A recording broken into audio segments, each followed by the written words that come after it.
JAC board प्रश्न पत्र leak के मामले में पुलिस ने मरकच्चो के प्रशांत कुमार साव को हिरासत में लिया।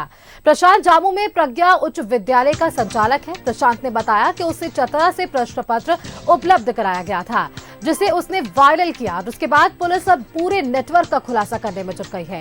संभावना जताई जा रही है कि इसमें कई माफिया शामिल हैं। पुलिस पूरे मामले का जल्द खुलासा करने का दावा कर रही है।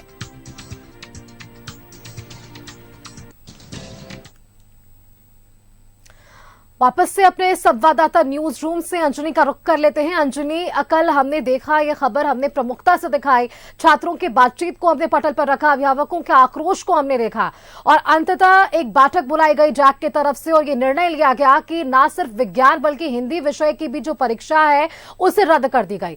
ये जरूर स्पष्ट किया गया कि 4 मार्च के बाद ये परीक्षाएं ली जाएगी, लेकिन इन सबके बीच सवाल ये है कि क्या झारखंड में कोई भी परीक्षा, आप जेएसएससी सीजीएल छोड़िए, नॉर्मल अगर किसी भी परीक्षा की बात करें तो क्या यहां कदाचार मुक्त परीक्षा होना संभव है? क्योंकि ये बड़ा सवाल अब अभ्यर्थी, परीक्षार्थी, परीक्षा में शामिल होने वाले तमाम छात्र पूछ रहे हैं। यहां पर प्रश्न पत्र लीक मामले में एक व्यक्ति की गिरफ्तारी भी हुई है और सबसे बड़ा सवाल ये है कि यदि स्कूल प्रबंधन ही प्रश्न पत्र लीक करे तो इस पे आप का तमाम लोगों का जो भरोसा है वो उठ जाता है। देखिए, पूरे राज्य में आप देखेंगे तो अभी इंटरमीडिएट और मैट्रिक की परीक्षाएं चल रही हैं और लगभग 7.5 लाख जो परीक्षार्थी हैं वो लगातार दिन रात मेहनत करके परीक्षा लिखते हैं और ये कोशिश करते हैं कि बेहतर रिजल्ट हो, किसी भी तरह की कोई बाधा परीक्षा में नहीं हो।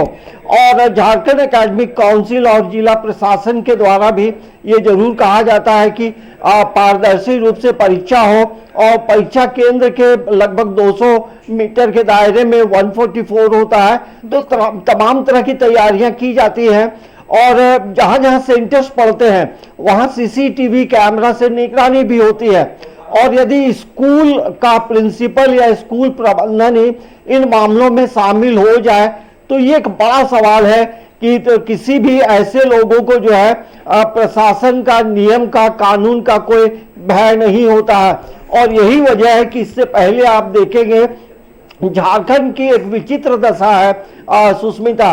देखिए, 24 बरस का जो इतिहास आप देखेंगे तो कभी शुरुआती दौर में आप देखेंगे तो जेपीएससी में पहला और दूसरा जेपीएससी में बड़े घोटाले हुए, मामला सीबीआई जांच का चल रहा है।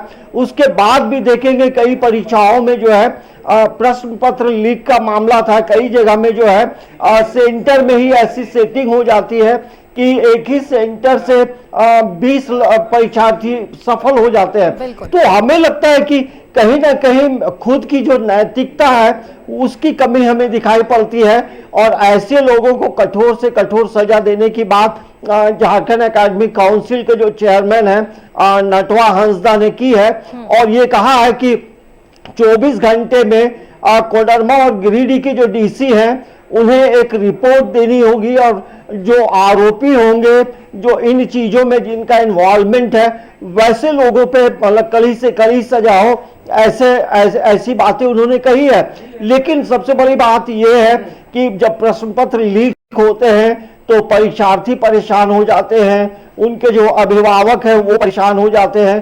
तो जाहिर सी बात है कि प्रश्न पत्र जब लीक हुआ है तो ये सवाल जो है राज्य सरकार पे उठता है, ये सवाल झारखंड एकेडमिक काउंसिल पे उठता है, ये सवाल जिला प्रशासन पे भी उठता है कि आखिर ऐसी हिम्मत लोग कैसे करते हैं। तो आप देखेंगे इससे पहले नीट मामले को भी आप तमाम लोगों को याद होगा कि हजारीबाग के एक स्कूल के प्रिंसिपल को गिरफ्तार किया गया। तो आखिर ऐसी मानसिकता वाले लोग जो है शिक्षा विभाग में क्यों हैं? और सबसे बड़ी बात यह है कि जो खबरें आ रही है कि मात्र 350 रुपए में एक प्रश्न पत्र को बेचा गया है। तो ये एक बड़ा सवाल है कि ऐसी चीजें लोग करने की हिम्मत कैसे करते हैं। ऐसे लोगों को जब तक कठोर सजा नहीं मिलेगी तब तक आने वाले समय में इसी तरह की घटनाएं होंगी और परीक्षाएं जो है बाधित होंगी और जो बच्चे हैं वो मानसिक रूप से परेशान होते हैं, अभिभावक परेशान होते हैं क्योंकि जब एक परीक्षा होती है तो एक पूरा परिवार जो है अपने बच्चे के पीछे लगा रहता है और एक प्लानिंग की जाती है। अब 4 मार्च के बाद परीक्षा होगी, कब होगी ये अभी तय नहीं है, लेकिन झारखंड एकेडमिक काउंसिल को ऐसे स्कूलों को ब्लैक लिस्टेड करने की जरूरत है।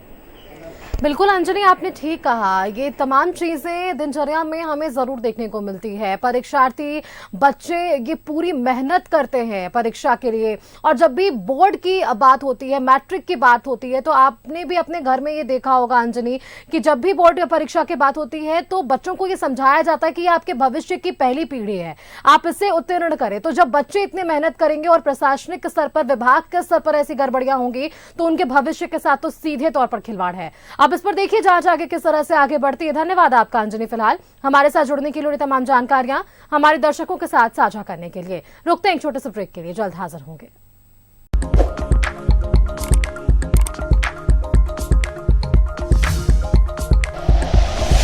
Like and share videos, subscribe करें हमारा चैनल और प्रेस करें बेल आइकॉन। News 11 भारत, सच है तो दिखेगा।